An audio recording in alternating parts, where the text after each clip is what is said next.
What if I told you there was a woman declared insane who was literally buried alive by her own family?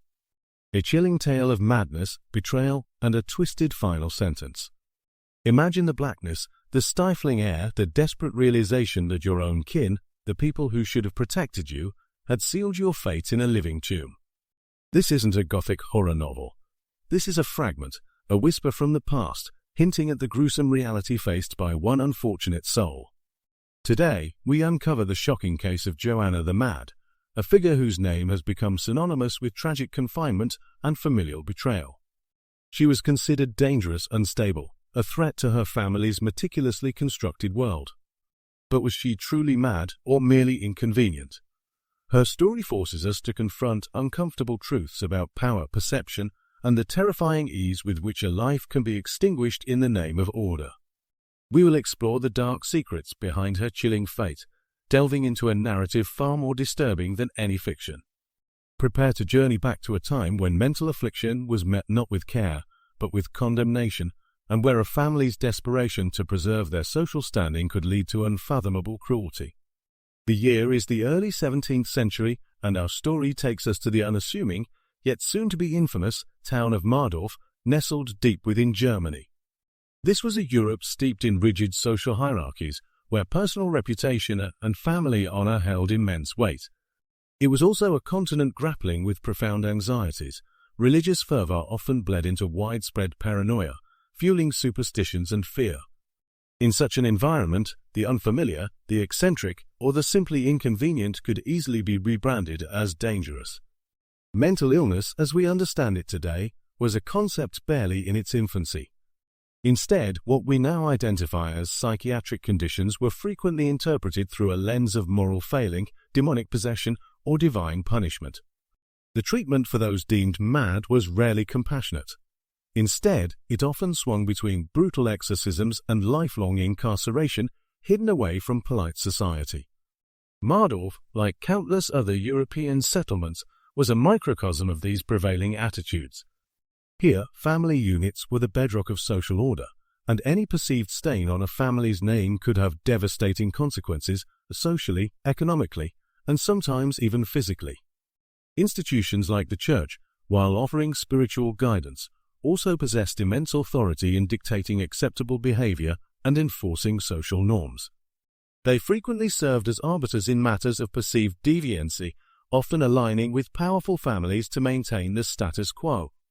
The tone of the era was one of deep suspicion. A woman's deviation from prescribed roles, her outspokenness, or even simply a mood that did not conform to societal expectations, could be interpreted as signs of instability. This fertile ground of fear and control created a landscape ripe for the injustices that would befall individuals like Joanna. It's against this backdrop of widespread ignorance and systemic oppression that a chilling narrative of familial betrayal began to unfold. Within Mardorf's rigid social confines, the individual at the heart of our tragic narrative was Joanna. Her designation as the Mad was not a medical diagnosis in the modern sense, but a societal branding, a label affixed to her by those who sought to control her. Born into a prominent family, Joanna's past hints at a spirit perhaps too unconventional for the stifling norms of her era. Details are scarce, shrouded by time and deliberate obfuscation, but whispers suggest a woman who didn't fit neatly into the mold prescribed for noblewomen of the 17th century. Was it a strong will, intellectual curiosity, or simply an unfortunate disposition that led to her eventual downfall? Whatever her true nature, it clashed with the expectations of her powerful kin. Her family was, in many ways, her captor. Her father, initially perhaps her protector, ultimately capitulated under pressure. Her mother, too, would have been bound by the prevailing patriarchal system, her own agency likely limited. Her siblings, driven by an acute awareness of their own social standing and a desperate need to preserve the family's honor, became complicit. The shame of having a mad relative, especially one of Joanna's alleged behaviors, loomed large. They feared the whispers, the social ostracization, the potential ruin of alliances and marriages that a disturbed family member could bring upon them. This motivation, a desperate blend of fear, shame, and a cold calculation for social preservation, ultimately fueled their chilling decisions. But the family was not alone in this grim endeavor. They found willing instruments in the medical and religious authorities of the time. The local healers, possessing rudimentary and often superstitious understandings of mental affliction, could easily be swayed by the influence of a powerful family, providing a convenient diagnosis that justified severe measures. Priests deeply embedded in the community's moral framework often reinforced the idea that mental distress was a sign of spiritual failing or even demonic influence, thereby lending divine sanction to extreme interventions. These officials, whether out of genuine belief, professional limitation, or cynical self-interest, played a crucial role in legitimizing Joanna's confinement, providing the crucial veneer of societal and divine approval for the unspeakable actions her family would soon take. The exact sequence of events leading to Joanna's ultimate horror remains chillingly vague, deliberately obscured by those who orchestrated it. However, historical whispers and fragmented records paint a picture of a woman whose behavior, whether truly afflicted or simply defiant, became increasingly inconvenient to her family. Accounts suggest a decline characterized by erratic behavior, perhaps outbursts of anger, unconventional speech, or even unfounded accusations against family members. These symptoms were not necessarily indicative of genuine mental illness, but could easily have been interpreted as such in a society eager to pathologize any deviation from the norm. It's plausible that these were acts of rebellion, desperate cries for autonomy, or simply expressions of a personality too vivid for the strictures of her time. Regardless of their origin, these behaviors provided her family with the pretext they sought. A consensus emerged: Joanna was dangerous. Dangerous to herself, dangerous to the family's impeccable reputation, and dangerous to the intricate social fabric they relied upon. The decision, though cloaked in claims of concern and divine will, was ultimately one of control. They stripped her of her agency, her voice, and her freedom, leading to her confinement. But this was no ordinary imprisonment. This was her final sentence, a grim decree intended to silence her permanently and absolutely. The central conflict of Joanna's story revolves around this crucial ambiguity. Was she genuinely insane, suffering from a severe unacknowledged condition, or was she a victim of a cruel, deliberate calculation? Was her family's motive truly rooted in misguided concern or in raw, self-serving ambition? History's judgment often leans towards the latter, suggesting that her perceived madness served as a convenient justification for a far more sinister objective. Perhaps she refused an arranged marriage, or challenged a patriarchal authority, or was simply an inconvenient truth that needed to be erased.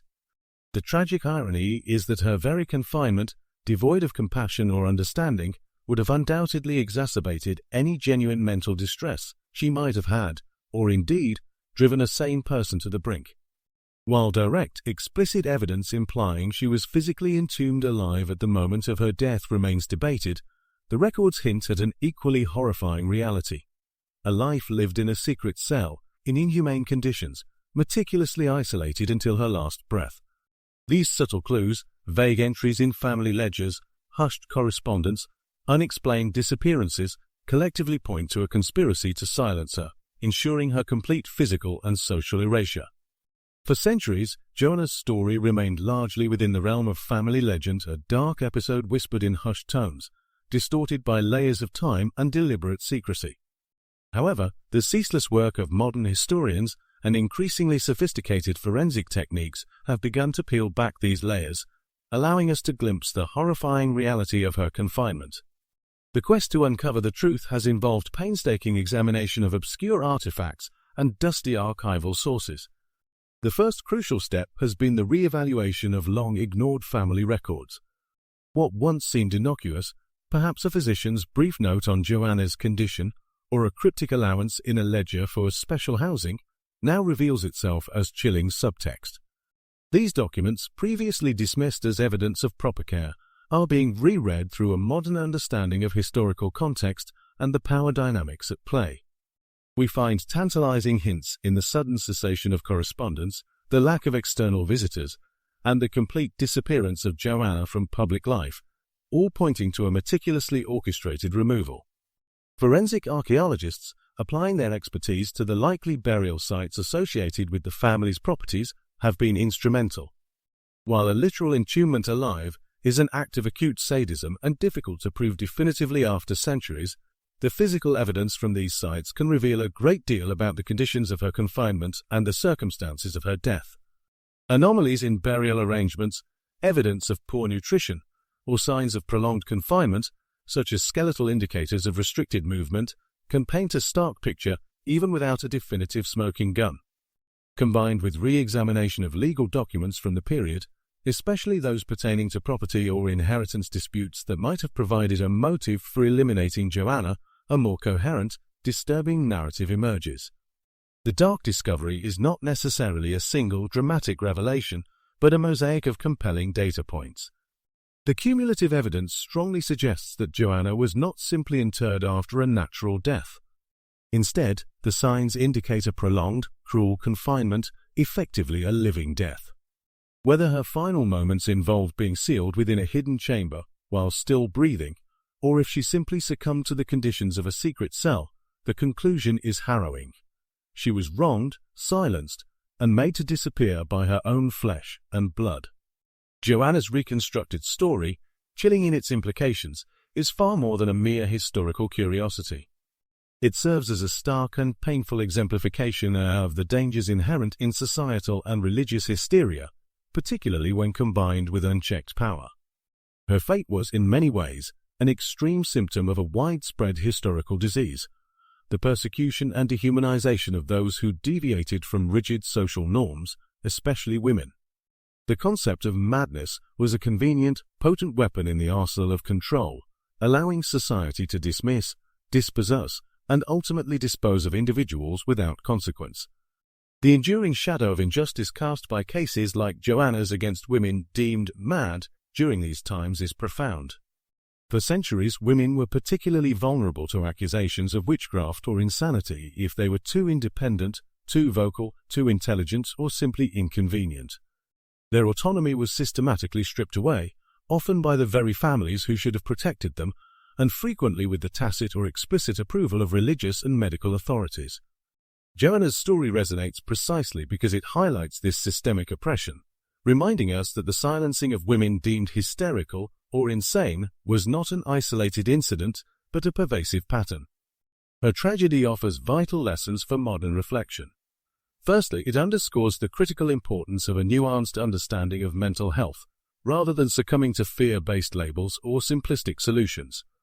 Secondly, it champions the absolute necessity of skepticism towards authority, especially when that authority seeks to define, confine, or erase individual identities. Who benefits from declaring someone mad? What power dynamics are at play? These are questions Joanna's silent suffering compels us to ask. Finally, Joanna's narrative continues to echo through our culture. From literature to film, the archetype of the wrongfully confined, madwoman in the attic often draws upon such historical injustices. These portrayals, while sometimes romanticized, serve as reminders of the very real fear of institutional confinement and the profound damage caused by societal prejudice. Joanna, though entombed in obscurity, lives on as a haunting testament to the catastrophic consequences when compassion and critical thought are abandoned in favor of control and convenience.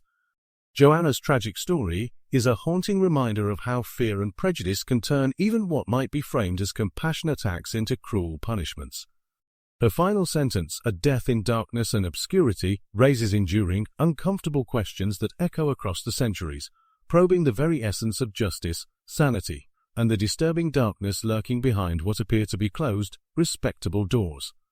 We are left to ponder whether true justice was ever served, or if it too was buried alive alongside Joanna. The core of her grim narrative forces us to confront historical definitions of sanity. In a world vastly different from our own, where understanding of the human mind was primitive and prejudice was rampant, who truly had the authority to declare someone mad and condemn them to such an inhumane fate? Was Joanna a victim of a genuine, misunderstood neurological or psychological condition? Or was her madness a mere smokescreen, a convenient label applied to a woman who challenged authority, upset the status quo, or simply found herself in an inconvenient position within her powerful family? The evidence, assembled from fragmented records and modern analysis, points strongly to the latter. suggesting that her confinement was a strategic rather than a therapeutic decision. Her story compels us to ask, what constitutes sanity when the entire system around you is twisted by self-interest and fear? How does one maintain their sense of self, or even basic mental well-being, when subjected to complete isolation, deprivation, and emotional cruelty, perpetuated by the very people who are supposed to care for them? Ultimately, Joanna's tale is a potent historical warning. It highlights the profound dangers of unchecked power, the insidious nature of familial betrayal, and how easily societal anxieties can fester into horrific injustices. Her case is a chilling testament to how the absence of empathy, coupled with a rigid adherence to social convention, can lead to unspeakable acts, forever leaving us to wonder about the silent suffering of those buried in the shadows of history. Joanna's story is a profound, albeit disturbing, testament to the vulnerabilities of individuals within rigid societal structures. It powerfully reiterates the dark, unjust treatment she endured, a tragic fate meticulously orchestrated by her own family and sanctioned by the prevailing authorities of her time. The significance of uncovering and sharing these stories cannot be overstated. They are not merely cautionary tales. They are crucial historical records that illuminate systemic flaws, remind us of humanity's capacity for cruelty, and inspire a deeper interrogation of power and prejudice. As we bring Joanna's harrowing account to light, we invite you, our viewers, to engage with these often uncomfortable truths. Reflect on how historical injustices, like the one Joanna suffered, continue to echo in modern society. Consider the power dynamics at play in labeling someone deviant or mad, and the ease with which individual freedoms can be curtailed when fear, social status, or perceived order takes precedence over empathy and human rights. It is imperative that we question authority, not just in its historical manifestations, but in our contemporary lives. Who decides what is normal or sane? What interests are served by silencing inconvenient voices? These are not abstract academic questions. They are fundamental to safeguarding individual liberty and promoting a just society. If Joanna's story has stirred something within you, if it has deepened your appreciation for the complex interplay of history, society, and individual destiny, then we encourage you to join our growing community. Subscribe to our channel for more deep dives into history's darkest corners, where we unearth hidden narratives, challenge conventional wisdom, and explore the ethical lessons embedded within these tragic tales. By understanding the past, even its most painful chapters, we gain invaluable insights that can inform our present and shape a more compassionate future. Your engagement helps ensure that figures like Joanna, once silenced and buried, are finally given a voice, and that their stories serve as powerful enduring warnings for generations to come.